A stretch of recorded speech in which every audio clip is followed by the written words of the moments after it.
नमस्कार साथियों, मैं मनीष मियाल आप सभी का आपके अपने चैनल में तहे दिल से स्वागत और अभिनंदन करता हूं। आज हम लोग पढ़ रहे हैं कक्षा 11 के राजनीति विज्ञान का अध्याय 4 कार्यपालिका और उसका है आज लेक्चर नंबर 8। आइए जानते हैं कि आज हम लोग क्या पढ़ेंगे। आज हमारा टॉपिक है प्रधानमंत्री और मंत्रिपरिषद।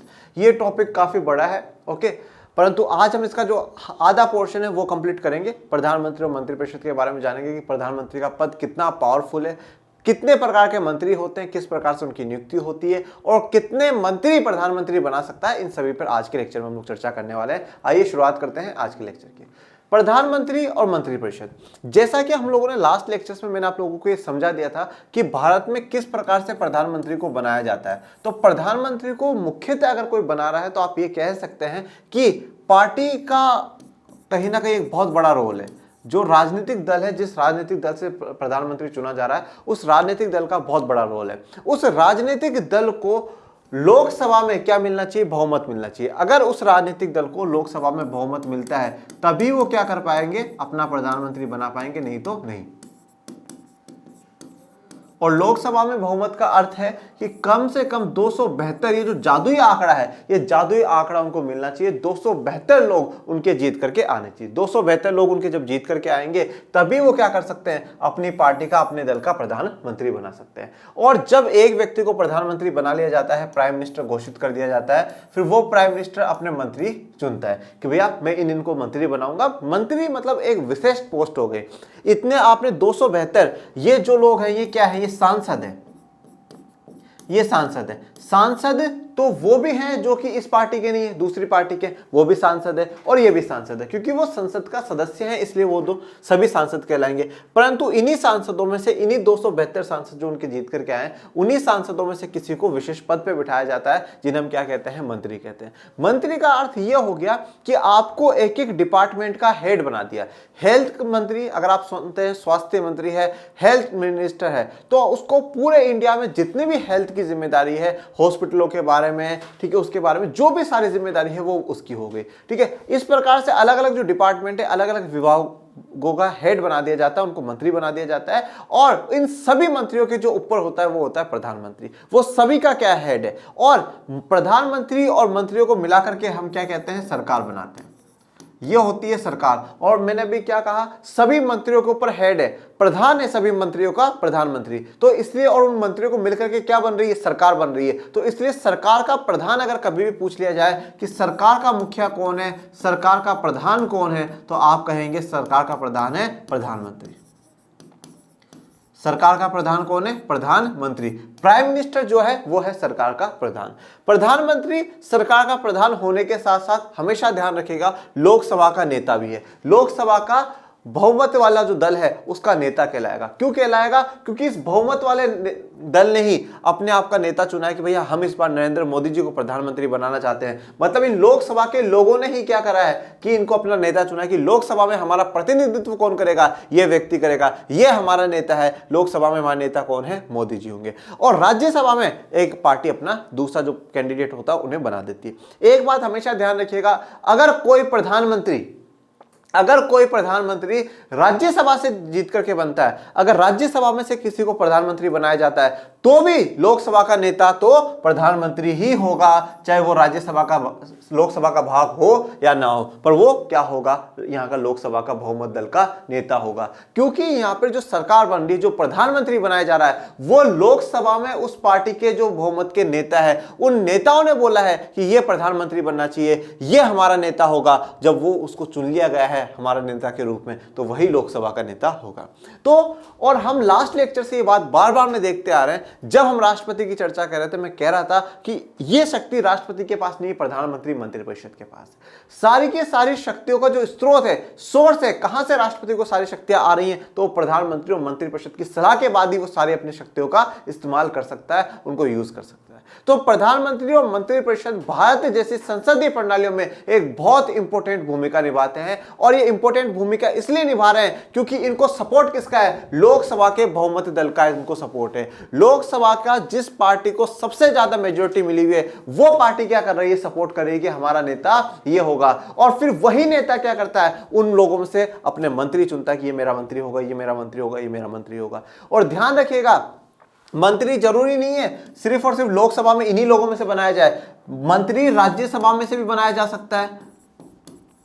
मंत्री लोकसभा राज्यसभा में से किसी में भी बनाया जा सकता है, बस वो उनकी पार्टी का होना चाहिए और हो सकता है उनकी पार्टी को सपोर्ट करने वाली जो पार्टियां हैं उनका होना चाहिए। ये पूरी की पूरी जो डिपेंड करता है वो किस पे करता है, प्रधानमंत्री पे करता है कि वो किस किस को अपने मंत्रिमंडल में जोड़ते हैं। आज यही पूरी कहानी चलेगी कि प्रधानमंत्री और मंत्रिपरिषद। अब हमारे मुख्यतः प्रधानमंत्री और मंत्रिपरिषद का टॉपिक और फिर जो नौकरशाही है या स्थायी जो कार्यपालिका है उसकी चर्चा बाकी रह गई है, फिर हमारा ये जो चैप्टर है वो पूरा कंप्लीट हो जाएगा। आइए बढ़ते हैं आज के लेक्चर की तरफ। राष्ट्रपति केवल मंत्रिपरिषद की सलाह पर ही अपनी शक्तियों का प्रयोग करता है। तो राष्ट्रपति जो है, हम लोग ये पढ़ चुके हैं कि जो आर्टिकल 74 है, आर्टिकल 74 ये कहता है कि राष्ट्रपति जी अपना जो भी कार्य करेंगे वो मंत्रिपरिषद की सलाह पर करेंगे। मंत्रिपरिषद को इंग्लिश में कहा जाता है council of minister, council of ministers. ठीक है, काउंसिल ऑफ मिनिस्टर को क्या कहा जाता है, मंत्रिपरिषद कहा जाता है। परिषद एक्चुअल में एक ऐसे ग्रुप के लिए वर्ड यूज होता है बच्चों जो कि सजेशन देने वाली हो, जो कि एडवाइस देने वाली हो। वो काउंसिल है, और काउंसिल किसकी है, मंत्रियों की। जो उस काउंसिल में जो व्यक्ति बैठे उनको एक पद दिया गया है जिसे हम क्या कहते हैं, मंत्री। तो मंत्रिपरिषद में काउंसिल ऑफ मिनिस्टर मतलब ये एक ऐसा ग्रुप हो गया, एक ऐसी संस्था आप कह सकते हैं जो कि प्रधानमंत्री को सजेशन देंगे, एडवाइस देंगे कि सर ऐसा करना चाहिए, मैम ऐसा करना चाहिए, ये ज्यादा बेहतर है, ये कम बेहतर है, इस प्रकार से। तो मंत्रिपरिषद बनाया गया। अब मंत्रिपरिषद प्रधानमंत्री के साथ काम करता है। फिर प्रधानमंत्री क्या करते हैं, राष्ट्रपति जी को पूरा सलाह देते हैं। मतलब उस मंत्रिपरिषद में सब आ गए, प्रधानमंत्री, मंत्री, ये पूरा जो परिषद है ये क्या करेगा, राष्ट्रपति जी को सलाह देगा कि आप ये काम करिए, ये मत करिए, और उन्हीं की सलाह के बाद ही राष्ट्रपति क्या कर सकता है, अपनी शक्तियों का प्रयोग कर सकता है। प्रधानमंत्री इस मंत्रिपरिषद का प्रधान है। तो मैंने अभी यही बात कही, इन मंत्रियों का जो प्रधान है वो प्रधानमंत्री है, और ये मंत्रिपरिषद और प्रधानमंत्री मिलकर के क्या बना रहे हैं, सरकार बना रहे हैं। तो ये जो सरकार का प्रधान हो गया वो कौन हो गया, प्रधानमंत्री हो गया। देश का प्रधान, देश का मुखिया, देश का प्रमुख पूछा जाए तो आप कहेंगे राष्ट्रपति जी, और अगर आपसे पूछा जाए सरकार का प्रधान, सरकार का मुखिया, सरकार का जो सर्वोच्च पद है वो है प्रधानमंत्री। तो देश का मुखिया है तो राष्ट्रपति, और सरकार का प्रधान और सरकार का मुखिया है तो वो प्रधानमंत्री जी। अतः मंत्रिपरिषद के प्रधान के रूप में प्रधानमंत्री अपने देश की सरकार का सबसे महत्वपूर्ण पदाधिकारी हो जाता है। अब देखिए, मंत्रिपरिषद के प्रधान के रूप में, अब मंत्रिपरिषद के प्रधान, भाई आप पूरा सबसे जो इंपॉर्टेंट जो रोल है वो प्रधानमंत्री का। सबसे पहले आप रोल को पूरा समझने की कोशिश करिए। सबसे इंपॉर्टेंट रोल है जनता का। ठीक है, जनता ने क्या करा, अपने प्रतिनिधि चुन दिए। ठीक है, अब उन प्रतिनिधियों को चुन करके देखा सबसे ज्यादा इस पार्टी के। अब उस पार्टी के जो नेता चुन करके उन्होंने अपना एक नेता चुन लिया जो कि कौन बनेगा, प्रधानमंत्री। अब वो प्रधानमंत्री ने अपने मंत्री चुने। तो यहां पर देखो कि जिनको जनता ने किनको चुना, सांसदों को चुना, और जो सांसद सबसे ज्यादा जिस पार्टी से जीत करके गए उन्होंने एक व्यक्ति को चुन लिया जिसे हम प्रधानमंत्री बनाते हैं। मतलब कहीं ना कहीं वो प्रधानमंत्री पूरी जनता की अपेक्षाओं और आकांक्षाओं को पूरा करने वाला व्यक्ति है। मतलब हमने किसको चूज कर लिया, कहीं ना हमने उस व्यक्ति को चूज कर लिया, क्योंकि हमने जिन सांसदों को चूज करा उन्होंने उस प्रधानमंत्री को चुना है। तो मंत्रिपरिषद का प्रधान होने के नाते प्रधानमंत्री अपने देश की सरकार का सबसे इंपॉर्टेंट पदाधिकारी है। सबसे इंपॉर्टेंट अगर पोस्ट सरकार की कोई है तो वो प्रधानमंत्री होती है। ठीक है, ये है आज के मौजूदा दौर में माननीय प्रधानमंत्री श्री नरेंद्र मोदी जी। और एक बात और आप हमेशा ध्यान रखिएगा, जिस दिन भी अगर कभी कोई मंत्री इस्तीफा दे देता है, अगर मान लीजिए कोई मंत्री इस्तीफा दे दे, मिनिस्टर छोड़ दे कि भाई मुझे नहीं, बस अब मैं थक चुका हूं या अब मुझे रिजाइन करना, वो रिजाइन करके जा सकता, कोई फर्क नहीं पड़ेगा, नया मंत्री बन जाएगा। परंतु जिस दिन प्रधानमंत्री इस्तीफा दे देगा, प्राइम मिनिस्टर इस्तीफा दे देगा, उस दिन सारे के सारे मंत्री ऑटोमेटिकली क्या हो जाएंगे, हट जाएंगे। ऑटोमेटिकली सारे के सारे हट जाएंगे। जब यहां पर एक मंत्री ने इस्तीफा दिया, कोई प्रभाव नहीं हुआ, उसके जगह नया मंत्री बना दिया जाएगा। परंतु जब प्रधानमंत्री अगर अपनी पोस्ट छोड़ देता है, प्रधानमंत्री अगर ये इस्तीफे में लिख दे कि नहीं मैं आज इस पद से त्याग पत्र देता हूं, तो उसके साथ जितने भी मंत्रिपरिषद है वो सारे के सारे ऑटोमेटिकली हटे जाएंगे। क्यों? क्योंकि भैया ये आपका जो हेड है, आपका जो प्रधान है, वही कुर्सी से हट चुका है। तो अब आप सब भी हट जाइए, आप सब भी हट जाइए। अब नया प्रधान आएगा और नया प्रधान आकर के अपनी नई टीम बनाएगा। ओके, जैसे कि क्या था, आप क्रिकेट टीम में देखिए, क्रिकेट में महेंद्र सिंह धोनी के पहले अलग अलग जो कप्तान रहे, अब वो कप्तान रहे। ठीक है, जैसे धोनी के हाथ में कमांड आई तो उन्होंने टीम चेंज कर दी। फील्डर्स भी हमारे पास एक्टिव होने चाहिए, बैट्समैन भी थोड़ा सा एक्टिव होने चाहिए, अपनी टीम चेंज कर दी। क्योंकि भाई कप्तान एक ऐसी टीम चाहता है जो उसके अनुसार अच्छी हो, उसके अनुसार बेहतर हो। जब आपका कप्तान ही हट गया है तो आप भी हट जाइए। आप उस कप्तान के अनुसार बेहतर थे। हो सकता है जो नया कप्तान आए उसके अनुसार आप बेहतर ना हो, उसके अनुसार लगे कि आप थोड़ा ठीक नहीं है। तो जैसे ही प्रधानमंत्री इस्तीफा देगा, पूरा का पूरा मंत्रिमंडल, पूरा का पूरा मंत्रिपरिषद ऑटोमेटिकली हट जाएगा, वो सरकार हट जाएगी। फिर बहुमत वाला जो दल है वो किसको अपना नेता चुनता है और फिर किस प्रकार से वो सरकार का गठन करता है, वो उसके ऊपर है। संसदीय शासन में ये जरूरी है कि प्रधानमंत्री को लोकसभा में बहुमत प्राप्त हो। देखिए, आप ध्यान रखिएगा, प्रधानमंत्री लोकसभा का व्यक्ति भी बन सकता है, राज्यसभा का व्यक्ति भी बन सकता है, परंतु जरूरत यह है कि जो भी प्रधानमंत्री बने, जो भी प्राइम मिनिस्टर बन रहा है, उसको लोकसभा में बहुमत प्राप्त होना चाहिए। लोकसभा में बहुमत प्राप्त होने का मतलब क्या है कि उस व्यक्ति को प्रधानमंत्री बनाने के लिए कम से कम 272 लोग ये कहते हैं कि हाँ जी हाँ, हम इनके साथ हैं, हम इनके साथ हैं, हम चाहते हैं कि ये व्यक्ति क्या बन जाए, देश का प्रधानमंत्री बन जाए, ये हमारा नेता है। ठीक है, ये क्या है, हमारा नेता है। तो लोकसभा में बहुमत प्राप्त होने का मतलब है कि उस व्यक्ति को 272 लोग क्या करते हैं, समर्थन कर दें। अब चाहे ये व्यक्ति लोकसभा का हो, चाहे ये व्यक्ति राज्यसभा का हो, किसी का भी हो, ये व्यक्ति लोकसभा का हो चाहे राज्यसभा का हो, पर इसको लोकसभा में से 272 लोगों की एग्रीमेंटली साइन चाहिए कि हाँ भाई, हम आपके साथ हैं, हम इनके साथ हैं, हम इनको अपना नेता चुनते हैं। बहुमत का यह समर्थन भी प्रधानमंत्री को बहुत शक्तिशाली बना देता है। देखिए, अब एक बात ध्यान रखिएगा, हमारे देश में सबसे ज्यादा जो पावरफुल है वो है संसद। ठीक है, संसद में लोकसभा का एक अपना ही रोल है। अब नेक्स्ट चैप्टर में पढ़ेंगे कि लोकसभा के पास कितनी ताकत है और राज्यसभा के पास कितनी ताकत है। तो लोकसभा का एक अपना ही वर्चस्व है, एक अपना ही दबदबा है। ठीक है, और इस लोकसभा का दबदबा इसलिए भी है क्योंकि यहां से डायरेक्ट जनता अपने प्रतिनिधियों को चुन करके भेज रही है, मतलब डायरेक्ट जनता यहाँ पे रूल कर रही है, जनता अपना राज कर रही है। जब जनता अपना राज कर रही है और जनता ने जिनको चुन करके भेजा, प्रतिनिधियों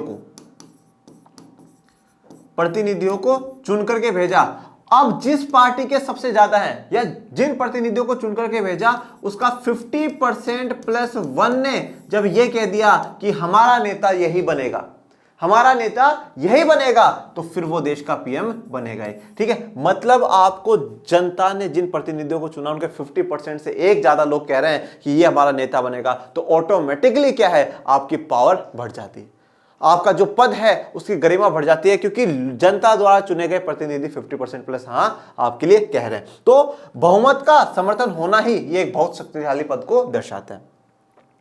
जैसे ही प्रधानमंत्री बहुमत का समर्थन खो देता है, वह अपना पद भी खो देता है। अब कभी इनकेस ऐसा मान लीजिए, ठीक है, कि बहुमत अपना समर्थन खो देते, बहुमत अपना समर्थन वापस ले ले कि भाई हम तो इस नेता को हटाना चाहते हैं। ठीक है, वो 272 लोगों में से कोई कहता है नहीं नहीं भाई, हम तो नहीं चाहते, हमारा प्रधानमंत्री, हमारा नेता चेंज करो, तो वो हट जाता है। ठीक है, अगर वो बहुमत का समर्थन खो देगा तो प्रधानमंत्री अपने पद को भी खो देता है, मतलब वो पद भी चला जाएगा। इस पर अब चर्चा करते हैं। जैसा कि मैंने आप लोगों को लास्ट लेक्चर में कहा था कि हम अविश्वास प्रस्ताव के बारे में पढ़ेंगे। अविश्वास प्रस्ताव, इसे इंग्लिश में कहा जाता है बच्चों नो कॉन्फिडेंस मोशन।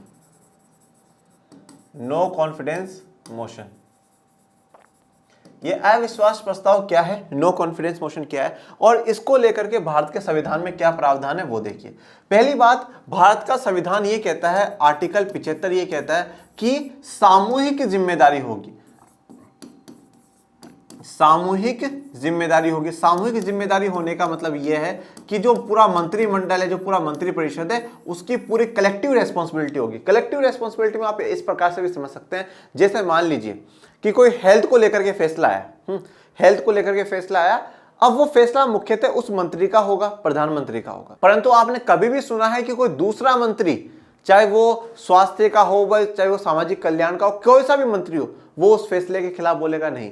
सब एक ही सुर गाते हैं कि नहीं नहीं, ये जो कानून आया बहुत बेहतर आया, ये कानून बहुत बढ़िया है। जो उस पार्टी के जितने भी नेता हैं, चाहे वो मंत्री हो चाहे नहीं, वो 90% लोग हाँ हाँ हाँ, और एटलीस्ट पूरा का पूरा मंत्री परिषद जो है, काउंसिल ऑफ जो मिनिस्टर है, वो तो एक ही सुर गाता है कि नहीं नहीं, जो अभी सरकार, हमारी सरकार जो कानून लेकर के आई है वो सही है। तो वहां सामूहिक जिम्मेदारी आपको देखने को मिलती है कि हम सब ने मिलकर के ये फैसला लिया, हम सब ने मिलकर के फैसला लिया। ये सामूहिक जिम्मेदारी को देखते हुए, ठीक है, एक बात ये ध्यान रखिएगा। दूसरा, आर्टिकल 118 में आ जाइए। भारत का संविधान आर्टिकल 118 क्या कहता है, अनुच्छेद 118 ये बात कहता है कि लोकसभा और राज्यसभाओं को अपना बिजनेस चलाने के लिए, अपना बिजनेस चलाने इन द सेंस जो प्रोसीजर है, जो लोकसभा और राज्यसभा को चलाने के लिए अपने कोई भी नियम कानून कायदे बनाने हो तो वो बना सकता है। मतलब लोकसभा और राज्यसभा को चलाने के लिए अगर कोई भी नियम विनियम बनाने हैं, कोई भी रूल्स एंड रेगुलेशंस बनाने हैं, तो वो बना सकता है। तो इसी प्रकार से लोकसभा का जो नियम और विनियम बने हुए हैं उसका 198वां जो सेक्शन है, या आप कह सकते हो जो 198वीं धारा है या 198वां जो उसका पार्ट है, उसमें ये बात मेंशन होती है अविश्वास प्रस्ताव की। तो अविश्वास प्रस्ताव के बारे में डायरेक्टली कहीं पर भी संविधान में बात नहीं करी गई। पहली तो बात आपकी ये क्लियर होनी चाहिए। कभी भी पूछा जाए नो कॉन्फिडेंस मोशन के बारे में क्या संविधान में लिखा हुआ है, बोले नहीं लिखा हुआ। तो बोले फिर कैसे मानते हो, तो बोले इस तरीके से। जब आर्टिकल 75 सामूहिक जिम्मेदारी की बात करता है तो उसमें भी हमें कहीं ना कहीं नजर आता है कि पूरा एक साथ है इसलिए। और आर्टिकल 118 ये कहता है कि लोकसभा राज्यसभा अपने प्रोसीजर को चलाने के लिए, अपने संसद को चलाने के लिए नियम और विनियम बना सकते हैं, और उसी नियम और विनियमों के तहत लोकसभा ने अपने नियम बना रखे हैं। और उसका 198वां जो आप सेक्शन कहिए, आप आर्टिकल कहिए, धारा कहिए, जो भी आप कहना चाहते हैं, उसका जो पार्ट है उसमें अविश्वास प्रस्ताव की बात होती है। अब ये अविश्वास प्रस्ताव है क्या? अविश्वास प्रस्ताव, नो कॉन्फिडेंस मोशन, इसमें पहले लोकसभा के 50 मेंबर्स से आपको शुरुआत करनी होगी। 50 मेंबर्स की आपको आवश्यकता होगी। 50 मेंबर्स रिटर्न में ये दे कि हम सरकार पे हमें क्या है, विश्वास नहीं है। ठीक है, अविश्वास आपको पारित करना है। प्रस्ताव का मतलब मोशन यहां पर ये हो गया कि आप एक तरीके का एक ऐसा मोशन चला रहे हैं कि नहीं, जो सरकार ये काम कर रही है वो सही नहीं है, गलत है काम कर रही है। तो 50 मेंबर्स पहले एक बार दे, फिर एक बार पूरा सिस्टम चलेगा जिसमें कि मेजोरिटी में ये लोग कह दिया जाए कि हाँ भाई सरकार गलत काम करे। जब अगर अविश्वास प्रस्ताव पारित हो जाता है, अगर वहां पे लोग ये कह देते हैं कि हाँ सरकार सही काम नहीं कर रही है, लोकसभा, सिर्फ और सिर्फ लोकसभा, राज्यसभा में बिल्कुल भी नहीं जाएगा, अगर कह दिया जाता है तो पूरे के पूरे लोकसभा में से पूरा जो काउंसिल ऑफ मिनिस्टर है उसको क्या करना होगा, इस्तीफा देना होगा, उसके त्याग पत्र देना ही होगा, छोड़ना ही पड़ेगा उसको, उनको क्या करना होगा, बिल्कुल छोड़ना ही होगा। और ये जनरली ये जो चलाया जाता है, ये किसके द्वारा चलाया जाता है, जो विपक्ष के लोग होते हैं उनके द्वारा चलाया जाता है। तो काफी हद तक तो कोशिश इसमें यही होती है कि सरकार बची जाती है, सेफ हो जाती है, क्योंकि आधे से ज्यादा लोग उन्हीं के बैठे हुए हैं, आधे से ज्यादा लोग उन्हीं के बैठे हैं, तो वो सपोर्ट में ही रहते हैं, बोले नहीं नहीं आपको हटाना ही नहीं। ठीक है, एक ही पार्टी के लोग हैं तो वो हटाएंगे नहीं उनको। ठीक है, पर काफी बार ये अविश्वास प्रस्ताव आता है सरकारों के खिलाफ, और सरकार के खिलाफ अगर अविश्वास प्रस्ताव पारित हो जाता है तो वो ये दर्शाता है कि सरकार अपने काम को लेकर के विश्वास पर नहीं है, उनका जो काम है वो कॉन्फिडेंस वाला काम नहीं है, सही काम नहीं है। और अविश्वास प्रस्ताव पारित होना मतलब एक तरीके से ये हो गया कि आपके सपोर्ट में, बहुमत जो है वो आपके सपोर्ट में नहीं है। जैसा कि हमने बात कर रहा था 1999 में अटल बिहारी वाजपेयी जी के लिए के.आर. नारायण जी ने करवाया था। जब उनको बहुमत नहीं मिला तो वो बहुमत नहीं मिला तो भी वो सरकार डाउन आ गई, तो वो भी एक अविश्वास प्रस्ताव ही था। यहाँ पर मुख्यतः जो बात आपको ध्यान रखनी है वो यही रखनी है कि अविश्वास प्रस्ताव के बारे में भारत के संविधान में कुछ भी नहीं लिखा हुआ है। ठीक है ना, ये सारा का सारा लोकसभा के नियम और विनियमों में ही है। ओके, स्वतंत्रता के बाद कई वर्षों तक कांग्रेस पार्टी का लोकसभा में बहुमत बना रहा, जिससे उसी का नेता प्रधानमंत्री बनता रहा। ये बात तो हम लोग देखते हैं कि 1947 में ही 1947 में जो पहली आजाद भारत की सरकार बनती है उसमें प्रधानमंत्री नेहरू जी बनते हैं, जो कि कांग्रेस है के थे। पर इसको कहा जाता है देश की सरकार कहा जाता है, इसको नेशनल गवर्नमेंट कहा जाता है। नेशनल गवर्नमेंट इसलिए कहा जाता है क्योंकि उसमें सिर्फ और सिर्फ एक पार्टी के लोग नहीं थे, जो कांग्रेस के खिलाफ थे वो भी थे, तो वो पूरे देश की सरकार थी।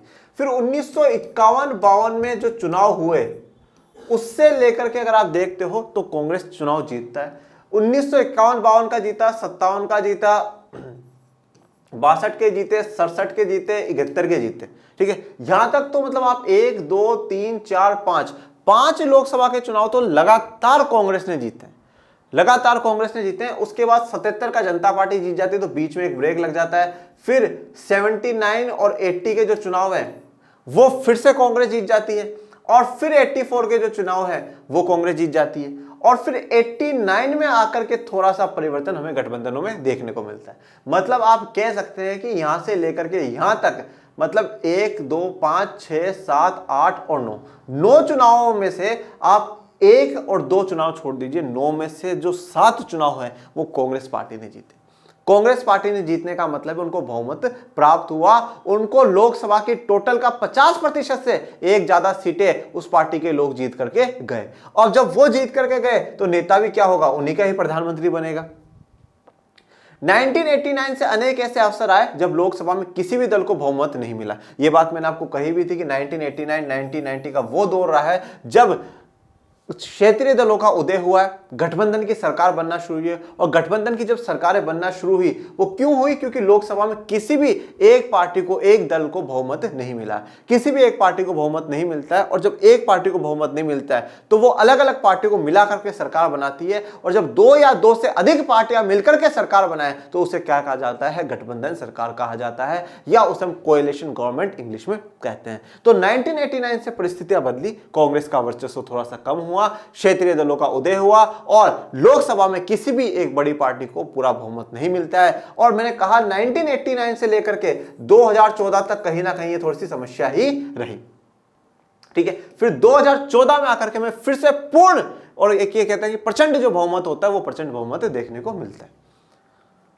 अनेक राजनीतिक दलों को तालमेल कर गठबंधन बनाना पड़ा जिससे लोकसभा में बहुमत प्राप्त हो। ठीक है, अब अनेक जो राजनीतिक दल है उनको जोड़ जड़ा के उनमें तालमेल बिठा करके गठबंधन बनाना पड़ा। ठीक है, और जिससे क्या हो सके? सरकार का गठन हो सके, लोकसभा में बहुमत आ सके। अब इसमें क्या होता है, गठबंधन की भी मैं आपको कहानी सुनाता हूं। देखिए, गठबंधन दो प्रकार से हो सकता है। पहला तो क्या होता है, जैसे कि फॉर एग्जाम्पल 545 सीटें, अब 4-5 पार्टियां हैं, ए बी सी डी, इसको 200 मिल गई, इसको 100 मिल गई, इसको 75 मिल गई, इसको 75 मिल गई, व्हाटएवर जो भी आप मानना है वो मान लीजिए। अब इस पार्टी ने क्या करा, ए और बी ने मिलकर के सरकार बना ली। ठीक है, इन्होंने मिलकर के सरकार बना ली, तो ये तो हो जाती है गठबंधन सरकार। ठीक है, अब क्या होता है, ये तो चुनाव के बाद है। कभी कभार क्या है कि कोशिश देखी जाती है कि यार अगर इन फ्यूचर मान लीजिए कि ऐसी स्थिति हुई कि अकेले पार्टी को नहीं पूरी सीटें मिली तो क्या करेंगे, इसलिए पहले से तैयार रहो। पहले से तैयार रहने के लिए क्या हो, मोर्चे बने, मोर्चे जिसमें 3 आपको फेमस मिलेंगे, एनडीए, यूपीए और लेफ्ट फ्रंट। ठीक है, इसको एनडीए, यूपीए और लेफ्ट, अभी मैं आपको एक एक चर्चा करके बताता हूं। एनडीए की जो फुल फॉर्म है वो है नेशनल डेमोक्रेटिक अलायंस, या आप उसे कह सकते हैं राष्ट्रीय जनतांत्रिक गठबंधन। ठीक है, जनतांत्रिक गठबंधन। इसमें जो सबसे बड़ी पार्टी है वो है बीजेपी। अब बीजेपी से जिनकी विचारधाराएं मिलती हैं, बीजेपी के साथ काम करना चाहती है, बीजेपी का वर्किंग स्टाइल बढ़िया लगता है, वो सारी पार्टी ऑलरेडी बीजेपी के साथ आकर के मिल गई, बीजेपी के साथ आकर के मिल गई। अभी चुनाव से पहले मिले हुए, तो ये क्या करते हैं, बैठ करके बात करते हैं चुनाव के समय, देखो भैया इतनी सीटों पर मैं चुनाव लड़ूंगा। अब जहां पर जैसे मान लीजिए एक्स पार्टी है, अब ये एक्स पार्टी को बोला गया तू टोटल 5 सीटों पे चुनाव लड़ना है तुझे, 5 से ज्यादा नहीं, उन 5 पे। अब उस 5 पे क्या है, बीजेपी अपना पूरा जोर इसी को सपोर्ट करेगी, बाकी इसके साथ की जो पार्टियां वो भी इसको सपोर्ट करेंगी। तो ये मिलजुल करके डिसाइड कर लेते हैं कि हमें इतनी इतनी सीटों पर अपने लोग खड़े होंगे। सबसे ज्यादा तो ऑफकोर्स बात है बीजेपी अपने ही खड़ा करती है, क्योंकि ज्यादा पॉपुलर वही है। ये तो क्षेत्रीय दल है, और क्षेत्रीय दलों में भी बीजेपी ये देखती है कि इनका इन वाले एरिया में, जैसे मान लो महाराष्ट्र में भी, पश्चिमी महाराष्ट्र में इस पार्टी का बहुत गजब का दबदबा है, तो क्या करो, इस पार्टी को उधर जितनी सीटें आती है 2-3 उधर चुनाव जीताओ, तो जीत करके आसानी से आ जाएंगे। तो इस प्रकार से पहले मिल गए और फिर मिल करके सरकार बना लेते हैं। तो जैसे कि अभी मैंने कहा 2019 में बीजेपी को 303 सीटें मिली, एनडीए को कितनी मिली, 350। मतलब बीजेपी के अलावा जितनी पार्टियां थी उन्होंने कितनी जीती सीटें, 47 जीती। ठीक है, और अब जब सरकार बनाने की बात आई तो सरकार में बीजेपी के भी मंत्री है और इन सबके भी मंत्री है, क्योंकि भाई जब आप चुनाव से पहले साथ दे रहे हो तो चुनाव जब जीत के हो तो भी तुमको साथ लेकर के चलो, तो इनको साथ लेकर के चला है और मंत्री बनाया गया। यूपीए, यूनाइटेड प्रोग्रेसिव अलायंस, संयुक्त प्रगतिशील गठबंधन। संयुक्त प्रगतिशील गठबंधन किसका है, कांग्रेस का। अब कांग्रेस के साथ जो विचारधारा जिनकी मिलती है, कांग्रेस का वर्किंग स्टाइल बढ़िया लगता है, वो सारी पार्टियां कांग्रेस के साथ हो जाती है। ठीक है ना, जैसा कि 2004 से 2014 तक यूपीए ने सरकार बनाई है। ठीक है ना, यूपीए ने सरकार बनाई, गठबंधन की सरकार आई। फिर बात करते हैं लेफ्ट फ्रंट, या इसे कहा जाता है वामपंथी वाम मोर्चा। ठीक है, वामपंथी का मतलब अपन लोगों को पता ही, पहले के चैप्टर्स में अपन चर्चा कर चुके हैं। इसमें जो पार्टियां हैं, इसमें साउथ की जो पार्टी है, दक्षिण की पार्टी, साम्यवादी दल है, कम्युनिस्ट पार्टी ये। तो इनकी तो वैसे कभी केंद्र स्तर पे तो सरकार नहीं बनी, पर बाकी वैसे राज्यों में इनकी सरकार बनी है। तो एक तो होता चुनाव के बाद और एक ही है चुनाव से पहले। कैसे भी बनो, इसको हम लोग कहते हैं गठबंधन की सरकार ही है, और इनको हम लोगों ने मोर्चा गठबंधन का नाम दे रखा है, जो ऑलरेडी तैयारी कर करके चलते हैं। ठीक है, तो लोकसभा में बहुमत पाना गठबंधन के द्वारा ही संभव हो पाया, नहीं तो बहुमत नहीं मिल रहा था किसी पार्टी को। इस परिस्थिति में जो नेता सहयोगी दलों को अधिकतर स्वीकार होता है वह प्रधानमंत्री बनता है। अब देखिए, आज तो जो साफ स्थिति यह है कि बीजेपी ने अकेले ने 303 सीटें जीती हैं, तो बीजेपी ने बोल दिया नहीं नहीं हम तो नरेंद्र मोदी जी को बनाएंगे, तो आराम से बना सकते हो आप, ठीक है। पर अगर मान लो बीजेपी को सिर्फ और सिर्फ 200 सीटें ही मिलती, ठीक है, और बाकी ये जो बाकी की पार्टियां ये 100 ले जाती, तो ये बोलते नहीं नहीं भाई इस बार मोदी जी को नहीं बनाना, हम लोग इस बार मोदी जी के साथ नहीं, दूसरे व्यक्ति को बनाओ, ये वाला जो व्यक्ति है ना इस वाले व्यक्ति को बनाओ। और हो सकता है कि इनमें से भी काफी लोग बोले नहीं नहीं इस बार तो मुझे भी बनना है, बहुत पुराना नेता हूं मैं, हो सकता है ना पॉसिबिलिटी जो। और यहां पे भी चलो ये भी फिर भी एक बार एक्सेप्ट कर लेंगे, मान लीजिए कोई पार्टी है जिसको 75 सीटें मिली हो, एक को 100 मिली हो, इसको 75 मिली हो, फिर एक को 50, अब तो 4 पार्टियां मिलकर के सरकार बना रही, तो अब तो बहुत ज्यादा इंपॉर्टेंट हो जाता है ध्यान रखना, इन चारों पार्टी को जो मंजूर होगा वही नेता प्रधानमंत्री बनेगा। और वो ऐसा प्रधानमंत्री बनना चाहिए जो इस पार्टी की भी सुनेगा, इसकी भी सुनेगा, इसकी भी सुनेगा और इसकी भी सुनेगा। जनरली होता क्या है, जिस पार्टी को सबसे ज्यादा सीटें होती है ना उसी का ही प्रधानमंत्री बन जाता है, जनरली होता ही है। फिर इनकी तो क्या है, ये मांगे मान ली जाती है कि अब भैया आपको कितने मंत्री बनवाने, 3, ठीक है आपके 3 मंत्री बना देंगे, आपके 2 मंत्री बनवा देंगे, आपको वहां बिठा देंगे, आपको ऐसा काम कर देंगे, आपके राज्य में इस बार मुख्यमंत्री आपकी पार्टी का बन जाएगा। इस प्रकार की व्यवस्थाओं से संतुष्ट कर दिया जाता है। तो ऐसी जब भी परिस्थिति हो, जब गठबंधन की सरकार बन रही हो, तो सहयोगी दलों के जो अधिकार नेता है, अधिकतर जो नेता है उनकी भी सुननी पड़ती है, उनकी बात आपको माननी पड़ती है। औपचारिक रूप से जिस नेता को लोकसभा में बहुमत का समर्थन प्राप्त होता है, राष्ट्रपति उसे प्रधानमंत्री नियुक्त करता है। तो सीधी और सिंपल सी बात है, लोकसभा में जिसको बहुमत होगा, जिसको बहुमत का समर्थन प्राप्त होगा, जिसको मेजॉरिटी लोग समर्थन कर देंगे, 272 लोग ये कहते हैं कि नहीं हम तो इसी को अपना नेता बनाना चाहते हैं, राष्ट्रपति जी उसी को क्या करेंगे, नियुक्त करेंगे, राष्ट्रपति जी उसी को ही क्या कर देंगे, अपॉइंट कर देंगे, और वही क्या हो जाएगा, देश का प्रधानमंत्री बन जाएगा। और कैसे बनते हैं इसका तो पहले अपन लोग पूरा प्रोसीजर जान ही चुके हैं। प्रधानमंत्री तय करता है कि उसकी मंत्रिपरिषद में कौन लोग मंत्री होंगे। देखिए वैसे प्रधानमंत्री ही तय करता है, पर सच में तय कौन करता है, जो पार्टी के बड़े नेता होते हैं वो और प्रधानमंत्री मिलकर के। जो प्रधानमंत्री बना है वो ये मान करके चलो वो ऑलरेडी पार्टी का बहुत बड़ा नेता होगा। क्यों? क्योंकि उसकी पार्टी में काफी दबदबा रहा होगा, काफी लंबे समय से वो पार्टी में जुड़ा हुआ होगा, तभी वो इतने बड़े पद पर पहुंच पा रहा है। तो प्रधानमंत्री और जो पार्टी के जो दूसरे बड़े नेता होते हैं वो सब मिलकर के क्या तय करते हैं कि मंत्रिपरिषद में कौन लोग मंत्री बनेंगे, ठीक है। और वैसे आपको जब भी लिखना है तब यही लिखना है कि प्रधानमंत्री तय करता है कि मंत्रिपरिषद में कौन लोग मंत्री बनेंगे। कौन लोग मंत्री बनने का मतलब जो हमारी पार्टी में से जो लोग जीत करके आए उनमें से किस किस को मंत्री बनाना है। एनडीए का जो पूरा गठबंधन है उसमें जो दूसरी पार्टियां उनमें से किस किस को मंत्री बनाना है, कितने कितने मंत्री बनाने, ये सब तय होगा। प्रधानमंत्री विभिन्न मंत्रियों में पद स्तर और मंत्रालयों का आवंटन करता है। देखो अब क्या होगा कि वो पद बताएगा, जैसे कि फॉर एग्जांपल मान लीजिए कि प्रधानमंत्री जी ने 40 लोगों का नाम तय कर लिया कि भाई 40 लोगों को हमें क्या करना है, मंत्री बनाना है। अब फिर वो उनको पोर्टफोलियो या विभाग जो हम लोग कहते हैं विभाग आवंटित करेगा कि भैया इसको हम लोग स्वास्थ्य मंत्री बनाएंगे, इसको हम लोग शिक्षा मंत्री बनाएंगे, इसको हम लोग खेल मंत्री बनाएंगे और इसको हम लोग कानून मंत्री बनाएंगे या लॉ मिनिस्टर जिसे हम लोग कहते हैं वो बनाएंगे।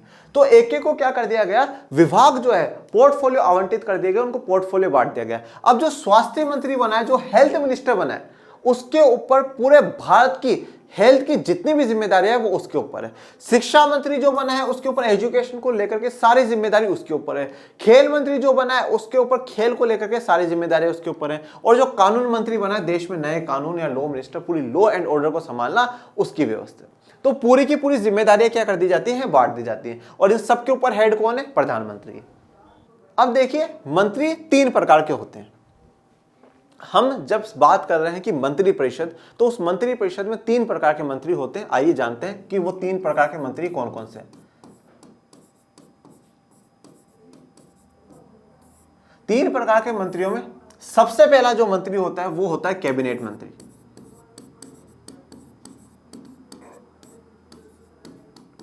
कैबिनेट मंत्री। दूसरा होता है राज्य मंत्री और तीसरा होता है स्वतंत्र प्रभार वाले राज्य मंत्री। देखिए कैबिनेट मंत्री का मतलब है सबसे मुख्य मिनिस्टर्स, जो टॉप मिनिस्टर्स है, जो बड़े बड़े डिपार्टमेंट होते हैं ना, हेल्थ का हो गया, एजुकेशन का हो गया, लॉ का हो गया, स्पोर्ट्स का हो गया, ये जो बड़े बड़े डिपार्टमेंट है ना, उनके मंत्री बनाए जाते हैं। ठीक है, तो ये मुख्यतः सबसे जो बड़े मिनिस्टर्स हैं, जिनकी सबसे ज्यादा प्राइम मिनिस्टर के साथ बातचीत होती है, जो प्राइम मिनिस्टर जब भी कोई मीटिंग करेंगे, इन मंत्रियों को तो 100% बुलाएंगे ही बुलाएंगे। फिर अब ये क्या है, डिपार्टमेंट बहुत बड़े हैं। जब ये डिपार्टमेंट बहुत बड़े हैं तो अकेला व्यक्ति संभाल नहीं सकता, तो इसलिए क्या होता है कि एक एक मंत्री और सपोर्ट में दिया जाता है। तो इनको क्या कहते हैं, हम राज्य मंत्री कहते हैं, जो इनके सपोर्ट में, जैसे कि आप लोगों ने सुना होगा कि जैसे कि स्वास्थ्य राज्य मंत्री। ठीक है, तो स्वास्थ्य राज्य मंत्री का मतलब क्या हो गया कि हेल्थ डिपार्टमेंट में, हेल्थ मिनिस्ट्री में, हेल्थ मंत्रालय में वो क्या है, राज्य मंत्री है। मतलब कैबिनेट मंत्री तो और कोई होगा, ये उसके सपोर्ट में है, ये उसके सपोर्ट में आ जाएंगे। फिर आते हैं स्वतंत्र प्रभार वाले राज्य मंत्री। स्वतंत्र प्रभार वाले राज्य मंत्री मतलब ये ऐसे मुद्दे हैं या ऐसे पोर्टफोलियो, ऐसे डिपार्टमेंट है, कोई बहुत ज्यादा इंपॉर्टेंट नहीं है, ज्यादा बड़े नहीं है, तो ये छोटे मोटे जो डिपार्टमेंट होते हैं उनका एक अलग से मंत्री बना दिया जाता है। तो ये ना किसी के अंडर में है, ना कोई ज्यादा सुपीरियर है, ना ज्यादा कोई इन्फीरियर है, मतलब ना तो कोई बहुत बड़ी पोस्ट पे, ना कोई छोटी पोस्ट पे, पर वो मंत्री है। तो सबसे मेन जो सबसे इंपॉर्टेंट है वो कैबिनेट मंत्री है। इनकी हर बार मीटिंग होगी प्रधानमंत्री के साथ, इनको कभी कभार बुलाया जा सकता है, नहीं तो ये लोग क्या करते हैं, अपने कैबिनेट मंत्री को जवाब देते हैं और कैबिनेट मंत्री प्रधानमंत्री को जवाब देता है। और इनके लिए प्रधानमंत्री जी स्पेशल ऑर्डर जारी करके बुलाते हैं कि हाँ भाई आज तुम लोगों को भी आना है, तुम भी आ जाना, बैठ करके बात करेंगे तुम्हारे डिपार्टमेंट में क्या क्या चल रहा है। तो 3 प्रकार के मंत्री बनाए जाते हैं, कैबिनेट मंत्री, राज्य मंत्री, स्वतंत्र प्रभार वाले राज्य मंत्री। और यही तीनों मंत्री आपको राज्य सरकार में भी देखने को मिलेंगे। बहुत सी बार जब हम राज्य मंत्री लिखते हैं ना, तो लोगों को यह लगता है कि ये किसी राज्य सरकार का मंत्री होगा। राज्य सरकार भी जब आप देखोगे, कैबिनेट मिनिस्टर मिलेगा आपको, कैबिनेट मंत्री मिलेगा, वहां पर भी तीनों यही मिलेंगे, कैबिनेट मंत्री, राज्य मंत्री, स्वतंत्र प्रभार वाले मंत्री। ओके, तो मंत्री 3 प्रकार के होते हैं। मंत्रियों को उनकी वरिष्ठता और राजनीतिक महत्व के अनुसार मंत्रिमंडल का मंत्री, राज्य मंत्री या उप मंत्री बनाया जाता है। तो देखो, अब मंत्रियों को उनकी वरिष्ठता के अनुसार, वरिष्ठता मतलब उनकी सीनियरिटी कितने समय से वो पार्टी में जुड़े हुए हैं, कितने समय से वो देश को सर्व कर रहे हैं राजनीति में जुड़ करके, और राजनीतिक महत्व के अनुसार उनकी जो पॉलिटिकल, उनका नॉलेज कितना, उनकी इंपोर्टेंस कितनी है पॉलिटिक्स में, उसके अनुसार मंत्रिमंडल में उनको मंत्री बनाया जाता है, जिसे हम लोग कैबिनेट मंत्री कहते हैं। उनको राज्य मंत्री बनाया जाता है, स्वतंत्र प्रभार वाले की बात कर रहा है, और उनको उप मंत्री बनाया जाता है, मतलब जो कि क्या होगा, कैबिनेट मंत्री के साथ में होंगे। जो चीज अभी मैंने आपको लास्ट स्लाइड पे ये पढ़ाई है ना बच्चा, ये आप लोग क्लास 9th में पढ़ा रखी है। ठीक है, ये क्लास 9th में पढ़ा रखी है और आप लोगों ने पढ़ी भी होगी, मुझे उम्मीद है। इसी प्रकार राज्यों में मुख्यमंत्री अपने दल या सहयोगी दलों से मंत्री चुनते हैं। तो जैसा मैंने अभी आपको लास्ट स्लाइड पे क्या कहा, इसी प्रकार से राज्य सरकार का भी गठन होगा। अब राज्य सरकार में भी क्या है कि हम विधानसभा को मानते हैं। जैसे लोकसभा में से क्या हो रहा है, सरकार का गठन हो रहा है, ऐसे विधानसभा में से सरकार का गठन होगा। विधानसभा के 50% + 1 का जिस पार्टी को बहुमत मिलता है वो अपना नेता चुनती है, और अपना नेता वो जो चुना जाएगा वो मुख्यमंत्री बनेगा, और मुख्यमंत्री फिर क्या करता है, मंत्री बनाता है। फिर वो मंत्री कैबिनेट भी बनाएगा, राज्य मंत्री भी बनाएगा, स्वतंत्र प्रभार वाले मंत्री भी बनाएगा। और अगर किसी को लगता है कि नहीं हमारे राज्य में या इस पूरे देश में स्वतंत्र मुद्दा कोई भी नहीं है, तो उसको कोई स्वतंत्र प्रभार वाले मंत्री बनाने की आवश्यकता भी नहीं है। प्रधानमंत्री और सभी मंत्रियों के लिए संसद का सदस्य होना अनिवार्य है। यह बहुत ही जरूरी बात है कि आप अगर प्रधानमंत्री हैं और अगर आप मंत्री हैं तो आपका संसद का सदस्य होना जरूरी है। संसद का सदस्य होने का मतलब क्या है, आप या तो लोकसभा के सदस्य हो या आप राज्यसभा के सदस्य हो, किसी ना किसी एक का सदस्य होना बहुत ही जरूरी है। संसद का सदस्य हुए बिना यदि कोई व्यक्ति मंत्री या प्रधानमंत्री बन जाता है तो उसे 6 महीने के भीतर ही संसद के सदस्य के रूप में निर्वाचित होना पड़ता है। अब अगर संसद का सदस्य नहीं है, आप लोकसभा के भी सदस्य नहीं है, आप राज्यसभा के भी सदस्य, दोनों के सदस्य नहीं है, तो भी आप मंत्री बन सकते हैं, तो भी आप प्रधानमंत्री बन सकते हैं, पर सिर्फ और सिर्फ 6 महीने के लिए। जैसे कि मैं आपको एक उदाहरण देता हूं, ये कौन है, ये है एस जयशंकर जी। एस जयशंकर जी अभी हमारे विदेश मंत्री है, ठीक है, फॉरेन मिनिस्टर है। इन्होंने क्या हुआ, 30 मई 2019 को नरेंद्र मोदी जी ने इनको शपथ दिलवा दी, ठीक है, परंतु ये तो लोकसभा में चुनाव लड़े ही नहीं थे, इनका तो नाम ही लोगों ने पहली बार सुना था। बोले ये कौन है भैया, कौन से निर्वाचन क्षेत्र से जीत करके आया है, तो ये तो कहीं से नहीं जीत करके गए, ठीक है। तो अब 30 मई 2019 को शपथ तो दिला दी। अब 30 मई 2019 से अगर हम लोग देखते हैं तो पूरा अगस्त, सितंबर, अक्टूबर, नवंबर, दिसंबर, जनवरी, मतलब 30 जनवरी तक ठीक है, 30 जनवरी तक, मतलब 6 महीने काउंट होने चाहिए। ये 6 महीने पूरे क्या है, मंत्री रह सकते हैं, पर इस 6 महीने के अंदर अंदर इनको लोकसभा या राज्यसभा में इनका पहुंचना बहुत जरूरी है। लोकसभा में तो तभी पहुंच पाओगे जब उन 543 में से कोई सीट खाली होगी, वहां पे किसी व्यक्ति की मृत्यु हो जाए, कोई इस्तीफा दे दे, पर अभी तो सब चुन करके आए ही हैं, तो इस्तीफा कोई क्यों देगा, ठीक है। और अगर लोकसभा से ही चुनाव लड़ाने होते तो लोकसभा के चुनाव में लड़ाए क्यों नहीं। तो यहाँ पे जो प्रधानमंत्री होता है, जो नेता होता है, वो ऑलरेडी दिमाग सेट करके रखता है, दिमाग सेट करके उसने ये रख रखा है कि भाई मैं राज्यसभा से पहुंचाऊंगा उस व्यक्ति को। तो एस जयशंकर जी के साथ भी हुआ, मोदी जी ने 30 मई 2019 को शपथ तो दिला दी। अब इनको ये पता था कि गुजरात में राज्यसभा के इलेक्शन होने वाले हैं। गुजरात में किसकी सरकार, बोले बीजेपी की सरकार, तो बीजेपी की सरकार है, मतलब वहां पे बीजेपी के विधायक ज्यादा होंगे। और राज्यसभा के चुनाव में कौन वोट करता है, विधायक वोट करता है। तो भैया अपन 100% एस जयशंकर जी को गुजरात से जिता देंगे। मतलब ये बात मान करके चलिए आप, अगर ये 6 महीने के अंदर अंदर जो मंत्री बनाया जा रहा है, अगर वो संसद का सदस्य नहीं है फिर भी उनको मंत्री बनाया जा रहा है, तो 99% केसेस में यही चांस होता है कि वो राज्यसभा से ही उनको जिता करके भेजा जाएगा। 30 मई को इन्होंने शपथ ली और फिर 5 जुलाई 2019 को ये गुजरात से राज्यसभा मेंबर बन जाते हैं, सदस्य बन जाते हैं। तो अभी तक ये मंत्री बने हुए। अगर ये 6 महीने के अंदर कहीं से भी संसद के सदस्य नहीं बन पाते तो फिर इनको मंत्री के पद से ऑटोमेटिकली ये हट जाते। अभी यहाँ पर एक अपन व्यक्ति के बारे में जान लेते हैं, बेगम एजाज रसूल। ये संविधान सभा की सदस्य थी। इन्होंने क्या कहा है वो जानते हैं। संविधान सभा में अनेक सदस्यों का विचार था कि मंत्रियों का चयन विधायिका को करना चाहिए, न कि प्रधानमंत्री या मुख्यमंत्री को, ठीक है। तो ये क्या कह रही हैं कि संविधान सभा में काफी लोग ऐसा मानते थे कि जो मंत्री बनाए ना वो विधायिका बनाए, लोकसभा राज्यसभा तय करे कि हाँ भैया ये मंत्री बनना चाहिए, ना कि प्रधानमंत्री मुख्यमंत्री को तय नहीं करना चाहिए, ठीक है। तो वो क्या कहती हैं आगे कि मेरे दृष्टिकोण से प्रांतों के लिए वह स्विस प्रणाली सर्वोत्तम व्यवस्था है। जो स्विस प्रणाली है वो सबसे बेस्ट प्रणाली, मतलब स्विट्जरलैंड की जो प्रणाली वो सबसे अच्छी है। विधायिका कार्यपालिका को एक निश्चित समय के लिए चुनती है। तो यहाँ पर क्या है कि जो विधायिका है वो कार्यपालिका को एक निश्चित समय के लिए चुनती है, मतलब जो वहां का संसद है वो कार्यपालिका प्रधानमंत्री मंत्री को एक फिक्स टाइम के लिए चुनता है कि 1 साल 2 साल के लिए, फिर वो चेंज कर सकता है।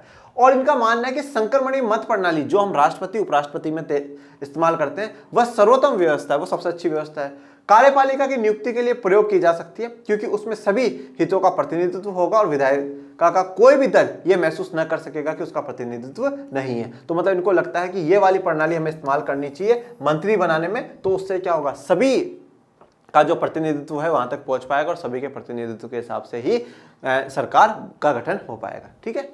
यह है बेगम एजाज रसूल जी। अब बात करते हैं मंत्रिपरिषद का आकार, ठीक है। कितने मंत्री, सबसे बड़ा जो सवाल आता है कितने मंत्री बना सकते हैं, 5, 10, 20। अगर 272 लोग जीत करके आए तो क्या 272 के 272 को मंत्री बना दिया जाए? कितने को मंत्री बनाना चाहिए, आइए ये जानते हैं। संविधान के 91वें संशोधन अधिनियम 2003 के पहले मंत्रिपरिषद का आकार समय की मांग और परिस्थितियों के अनुरूप तय किया जाता था। देखिए मतलब ओरिजिनल जो कॉन्स्टिट्यूशन बना, ओरिजिनल जो संविधान बना, उसमें ये फिक्स नहीं करा गया था कि आपको इतने ही मंत्री बनाने, ठीक है, आपको 20, 40, 50 मंत्री बनाने, फिक्स नहीं था। जैसा समय की मांग थी कि भाई अब देश में वर्कलोड ज्यादा बढ़ रहा है, देश में काम ज्यादा है, और विभाग बनने चाहिए और विभागों के अनुसार मंत्री बनने चाहिए, तो आप मंत्री बना सकते हैं। परिस्थितियों के अनुरूप जैसी भी आपको परिस्थिति लगती है आप उस हिसाब से मंत्री बना सकते हैं।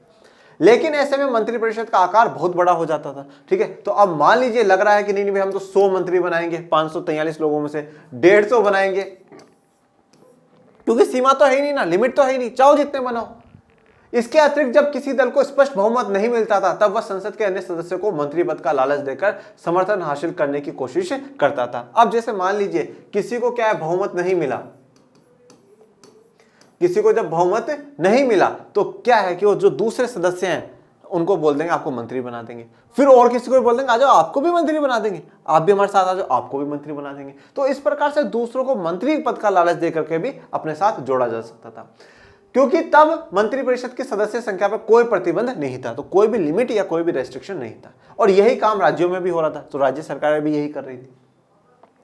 अतः संविधान का संशोधन करके ये व्यवस्था की गई कि मंत्रिपरिषद के सदस्यों की संख्या लोकसभा या राज्यों में विधानसभा की कुल सदस्य संख्या के 15% से अधिक न होगी, ठीक है। अब यहाँ पर एक बात बहुत ध्यान से देख लीजिए, क्या कर दिया गया, 91वें जो संविधान संशोधन हुआ 2003 में, उसमें यह बात तय कर दी गई कि लोकसभा के टोटल का 15% से ज्यादा नहीं होना चाहिए। तो ये समथिंग 80 पॉइंट समथिंग कुछ आता है, तो हम राउंड फिगर में इसको 81 मानते हैं। अब 81 का मतलब ये हो गया, एक तो आपका प्रधानमंत्री, वो भी तो मंत्री है, प्रधानमंत्री पर, ठीक है, और 80 आप मंत्री बना सकते हो, 80 आप क्या कर सकते हो, मिनिस्टर्स बना सकते हो, मंत्री बना सकते हो। और इस 80 में अब तीनों शामिल है, चाहे कैबिनेट कितनी बनाओ, अब कैबिनेट पे रोक नहीं लगाइए, चाहे आप 60 कैबिनेट मंत्री बना दो, कोई उसमें भेदभाव नहीं है। आप चाहे 20 आप स्वतंत्र राज्य वाले बना दो, आप कैसे भी करो, पर 80 से ज्यादा नहीं होनी चाहिए।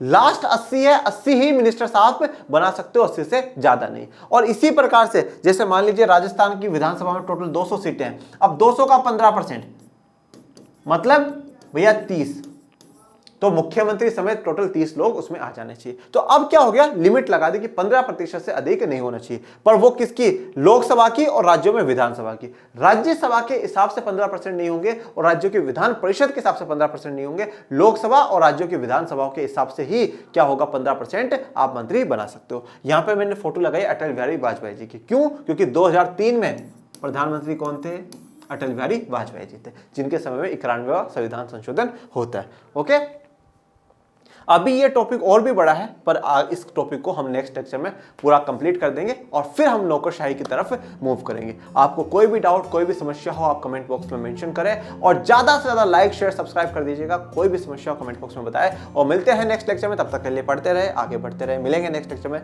जय हिंद, जय भारत।